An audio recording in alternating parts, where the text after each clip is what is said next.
Hey everybody, it's David Rains, host of All Access Chat, and super happy to have you here. We're bringing you our latest episode today.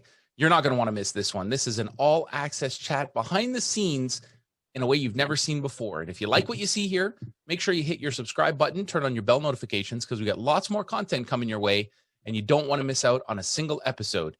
If you like what you see as well, share it with your friend, because I'm sure you have friends who would be interested in seeing the content that you enjoy as well. Don't forget as well, in the link to the video, there is all kinds of links to our guest social media accounts. So you're not going to want to miss that, and you're going to want to follow them as well. They'll be happy to have you, as we are. Thanks very much. Now let's get right to the episode.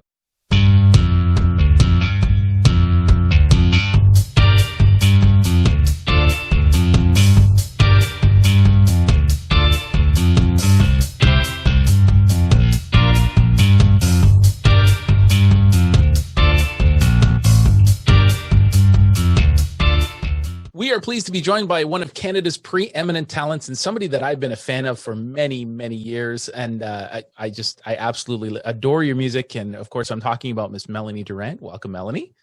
Thank you so much for having me. How's everything going? Excellent. Like minus the pandemic, COVID, lock your doors and Yeah, are you in Toronto right now? Yes. So you're in the kind of the heart of the crazy hotspot that's going on there. Hopefully you're staying safe. Yeah, good times. I just stay in my house and wear my mask. Well, not in the house, but it's certainly become a different world over the last 9 months or so. It's hopefully we're going to see some change back, but it's a little scary. That's for sure. Seriously, it is. I'm having a withdrawal from the crowds and stuff like that. I mean, the audience. Not the crowds of people that I'm trying to hang out with, Yeah, absolutely. Well, we'll get into that a little bit here too. But growing up in Toronto, you attended one of the top schools, I would say, for arts in Earl Hague. So can you tell us a little bit about how that helped to shape your musical career and kind of guided the career you have today? Well, I've always been in music. My mom is a singer, and I've always sang with her. So I was already doing music. It was just about going to a school and being around other like-minded kids and learning, different things. Like I learned that I'm not a dancer, at least not a choreographed dancer. They say 5, 6, 7, 8, and everybody go this way, and I'd be chasing them like this and chase them like that. I was like, oh my gosh. Sorry. It's part of the it's all good. That's part of the beauty of these things, right? These Zoom chats is you get to hear people's real life situations, and I have you may well hear mine in the background here too. I have a couple. Oh, okay. What kind of dogs do you have? One is a Schnauzer Yorkie mix, just a little guy, and then I have a Mastiff Boxer Cross. And she's about 80 pounds and big teddy bear, but she's got a real big bark. So when people come to the door, she likes to let them know she's here. Okay. What about you? What kind of dogs do you have there in the back? 2 Pomeranian Chihuahuas mix. Yeah. So there's one is really little and the other one's a bit bigger. But the little one, she doesn't really bark. She like screams at this really high pitched thing. It's like, oh, please stop, please.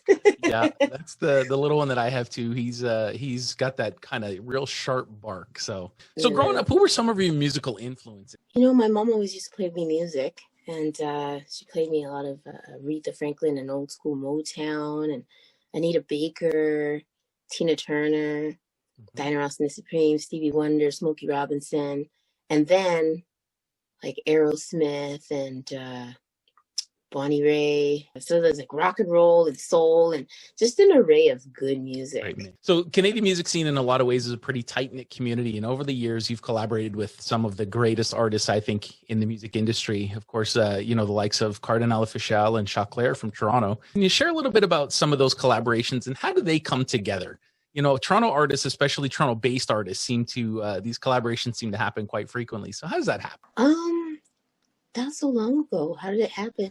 You know what? When I did Bang Bang with Cardinal, that was his idea. Okay. He had actually done a mixtape at the time. I think it was Kill Blood Clot Bill. I think it was. It's coming back to me. And he said, you should do a cover of Bang Bang. And I was like, all right. He's like, okay, come over. And I'm like, okay, I'm on my way. Went over, recorded it, and that's what it is. And as for the Chaclair one, I think he just hit me up online and said, hey, you want to do something? I'm like, yeah, I'm coming. And Awesome. at the time I had my studio set up at home and everything. I always do pre-production because I know that when you get there, time is money. Mhm. So I'm pretty quick. They're like, Great. don't I get a bathroom break or can I have a sandwich or something? It's like, do what you want. I'm done. Bye-bye. Yep. That's great. And not to put you on the spot, but over the years, who's been your favorite collaboration? You know what? I mean, other than those guys? Well, in general, whoever. It can be those guys or it can be anybody else. Well, I'd probably have to say Cardinal because when we did Bang Bang, it was so much fun. Like even doing the music video, Yeah. like it was so much fun. They tried to get me to, like the director, X tried to get me to fight with a ninja sword. And I'm like so awkward. I said, I don't know what I'm doing with this. So then I said, wait 1 second. I went to the dressing room and I came back with my nunchucks. And I started swinging these nunchucks. And Cardinal's watching in the background on the playback. And he's like, and the whole room went silent until I was done. They're like, yeah. I was like, oh, thank God. I was practicing. That's the sword awesome. was so lost. That's great. Well, you've also been involved in a few charities over the years. Hip Hop for Africa one, Mandela Children's Fund Canada. Why is it important for you to be involved with charity work? It's always important to bring awareness to topics that don't have as much awareness as it should, and let people know what's going on and where they can donate and basically what the problem is in the first place. So yeah, you just got to get involved where you can, and especially use your platform if you have one at the time. It's not all about booty shaking backup dancers and stuff like that. It's like, well, why this booty is shaking? Can I tell you about the sick kids? Now that I have your attention. Yeah, you have some attention there. It's probably a good time. That's for sure. No, that's great. That's good. And your music has had some great success. You've been nominated for some of Canada's biggest awards. So take us to the point where you find out about the nomination for the first time you've ever been nominated for a Juno. What's that moment like? Wow, it's really shocking and endearing, and you take a deep breath. Like, did they just say my name? Like, was that my face on the screen? It takes a minute to set in. It's kind of like when you hear your song on the radio for the first time. That's like roll down your window and it's coming from somebody else's car. Oh my goodness. It's exciting. It's totally exciting. But then That's it's awesome. like, okay, now you're like, okay, what am I going to wear? There's so many nights and got to pick your outfit and you don't have to dress like anybody else. So you want something custom. It's like, what about my hair? What if it rains? What if it turns into a big afro? Yeah. So many things to factor in, let alone the thing that's actually happening. So talking about, we touched a little bit on the pandemic and how things have changed for you over that time. Many artists that I've spoken to have kind of welcomed that change a little bit, kind of geared back and been able to spend a little more time at home and a little more downtime, maybe focused on writing. How's it been for you? Well, it's kind of been like, I'm kind of a hermit. I stay home. So it's kind of been normal, but Okay. usually I get a break and I get to go out and perform and do the shows. That's what I was saying. I was having withdrawal from the audience, from this cry of the crowd and the crazy people dancing and security having to take somebody away. There's so many things happening, and the energy that the people give back to you is so amazing. And I miss it so much. I miss everybody so much. It's so strange. I didn't realize how therapeutic performing is. Have you been doing any of the live streams or fan interaction stuff with your social media people? No, Not yet. Okay. I gotta figure out a proper setup and proper sound. Yeah. I think it's been interesting to watch some of those things happen. I think in the very beginning, artists that kind of just jumped on and did their, hey, we're just gonna do it and see where it goes. And I think it was very interesting. I think it's forced the industry, I think, in some ways to maybe take a step back and look at how things are happening. You got to wonder, are live shows going to happen the way they used to happen?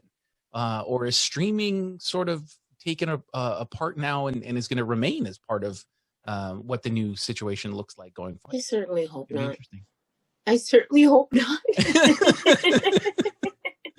There is no fan interaction though. That's for sure. It's totally a disconnect. So if for performers who are just getting into performing, and they might have stage fright, this is perfect for them. But for a seasoned performer who doesn't necessarily put their set, they move like a DJ. Your audience lets you know what they want next, not by yelling it out, but by the vibe in the room or outside, wherever you are, you know? I mean, when you get that applause and that encouragement, you know where you're at. But imagine you just performed all your stuff and you're done and it's a big ending and you're like, is anybody there? Is there anybody still listening? Yeah. Right? How many people are still watching? Let's see the stream numbers. Right? Yeah, no, I totally agree. I think it's, but it is going to be a little bit of a different situation. You've got some new music coming out. So let's discuss Ride With Me and tell me about how this all came together. I was in a studio session with Sebastian Cole. And yeah, we started writing, and actually he took the reins and he started writing. And where the song was going, I was like, wait a minute, what did he say? And I had to say to him, I'm not a hooker. I'm not going to sing this hooker song that you're writing, buddy. And he said, it's not about you. He said, it's like the new, what did he say? He said, it's like the new Lady Marmalade. And when he gave it to me at that angle, I was like, okay, I get it now. I was like, okay, in the booth, harmonies, this, done. Nice. And it was produced by Ricky Tilo, who plays for Lady Gaga. Yeah, that's pretty impressive. People. He's so amazing. She stole him from me. Okay. But, she had all the gigs. Yeah. Well, that's great. And that's, you know, I think, again, the music industry is so big, but it's also so small. Right. And when you can collaborate with people like that and pull people in on new work, it's pretty He's an amazing player. He's like a virtuoso. Awesome. You don't see people play like him very often.